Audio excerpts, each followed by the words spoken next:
The old brick schoolhouse has really been, since its construction in 1769, a site of creativity and experimentation, and this really interesting idea that an educated and engaged citizenry was important to the life and the culture here in Providence. It's been many, many things, but there's this real thread of education that runs through the history of the old brick schoolhouse.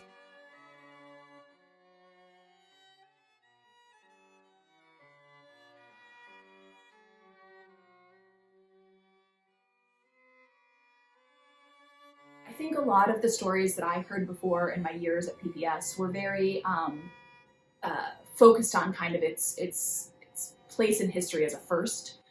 It was the oldest brick schoolhouse still standing in Rhode Island. It was the where Brown University first held classes. It was the first open air school.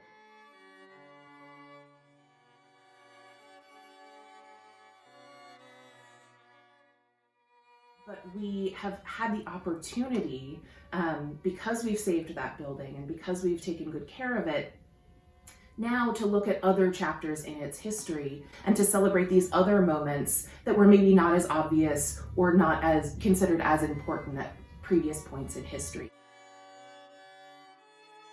So one of the most important people, I think, who was associated with this building was a woman named Elizabeth Smith. She was the principal of the primary school for Black children that was at the old brick schoolhouse from 1838-ish until about 1887. She worked there for almost 50 years. She was a woman of color. She was born in Providence.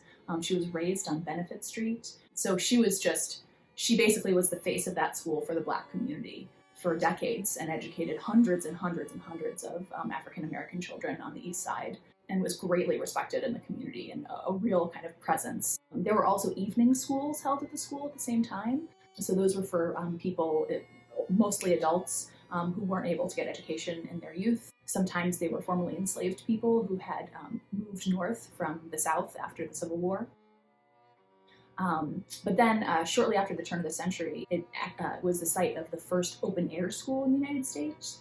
And that school was for children with tuberculosis or tubercular-like conditions to have fresh air at all times. So the school was retrofitted and the windows were opened up and basically kept open all year round, and so the children could have fresh air.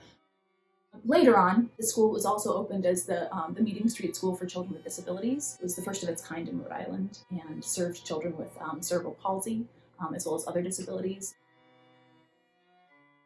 So the Preservation Society has been using the building since around 1960. We leased it from the city. We maintained it on behalf of the city for many years.